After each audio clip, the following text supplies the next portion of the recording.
Le parc national des Cévennes est propriétaire du Bramadou qui lui a été légué.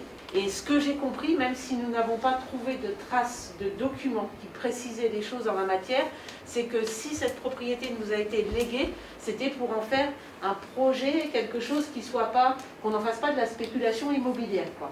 On est très content d'avoir réfléchi à un projet qui pourrait répondre à la fois aux préoccupations de la commune, c'est-à-dire accueillir de nouveaux habitants, permanents bien sûr, hein, c'est ça l'enjeu pour la commune, et donc être dans une forme un petit peu d'habitat innovant.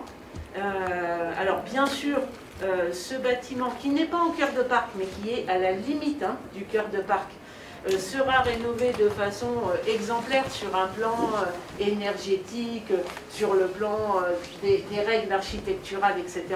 Ça, c'est une évidence.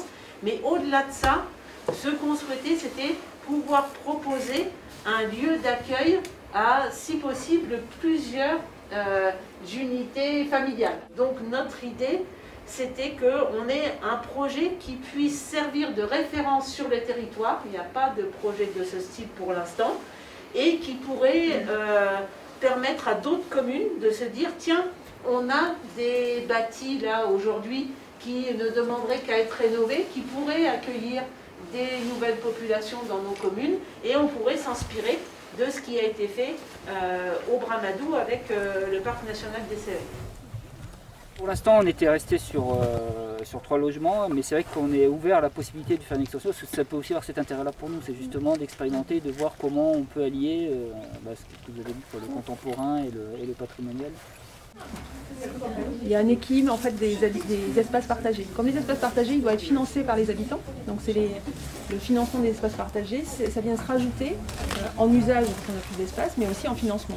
Je suis chargée de mission pour une structure qui s'appelle AppFab et qui est une société coopérative d'intérêt collectif qui a pour objet le développement de l'habitat participatif sur la région Occitanie. Pour accompagner le parc sur le lancement d'un appel à manifestation d'intérêt sur la création d'un habitat participatif sur la ferme du Bramadou, à côté de Bar-des-Cévennes. Et la notion, c'est la notion de participation des habitants à la création de leur lieu de vie. Donc c'est un enjeu important. Donc là, le groupe qui à terme sera intégré dans le projet par le parc participera à la conception de la réhabilitation en logement de la ferme. Moi, ce que je recherche, c'est le partage, cadre de vie et vivre en montagne. J'ai un projet caprin avec transformation fromagère, grand pastoralisme, avec ma compagne qui n'a pas pu venir aujourd'hui. Donc du coup, on est intéressé par la création d'un écolieu. Pourquoi pas mêler le savoir-faire de différents savoir-faire qui pourraient être compatibles ou même que des gens travaillent avec nous.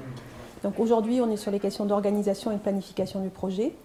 Le prochain atelier, ce sera en novembre et ce sera sur les questions juridiques et financières autour du projet. Et le dernier atelier en décembre sur la programmation participative, programmation architecturale participative et la transformation des lieux au niveau architectural et au niveau paysager d'ailleurs, parce que là il y a un terrain de 10 000 m² et donc il y a une idée de réflexion aussi sur qu'est-ce qui va pouvoir être fait sur ce terrain. Les terrasses, ça s'arrête Ça doit là, à la clôture, pardon. Ouais, à la clôture. Ouais, ça fait, oui, c'est plein sud. Ouais, il y a de l'eau. Il y a de l'eau. Il y a moyen de...